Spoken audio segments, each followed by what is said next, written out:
ना बेकार माल दूसरा के हो, मांगे पड़ल से नूर दिल दूसरा के दो।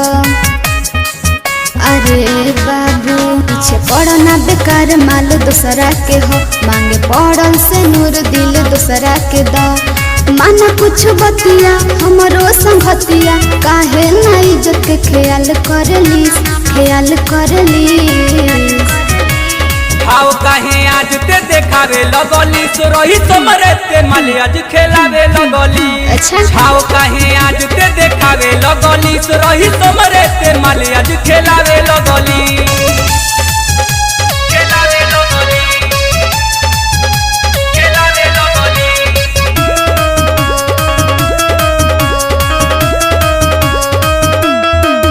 बात दोसर रहे जब कुंवार रही तो, हो जाई बवाल जब भतार जानी तो, बुझला।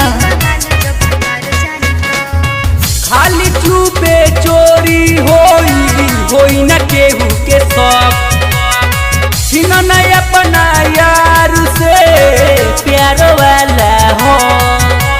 बुझ मजबूरी बनाव तो दूरी, झूठो के कहे जंजाल करली, जंजाल करली।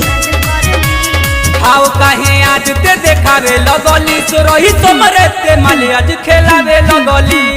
हाउ काहे आज ते देखावे लगली, सोरही तोमरे ते माले आज खेलावे लगली।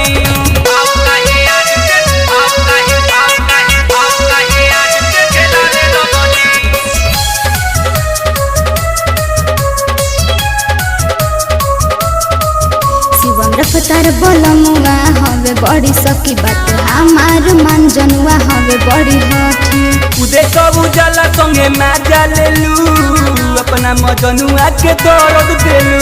भुला जा दीपक नैहर के लगू तबाह, कहे हमके बेकार करली, बेकार करली। हाउ काहे आज ते देखावे लगली, सोरही तोमरे ते माले आज खेलावे लगली। हाउ काहे आज ते देखावे लगली, सोरही तोमरे ते माले आज खेलावे लगली।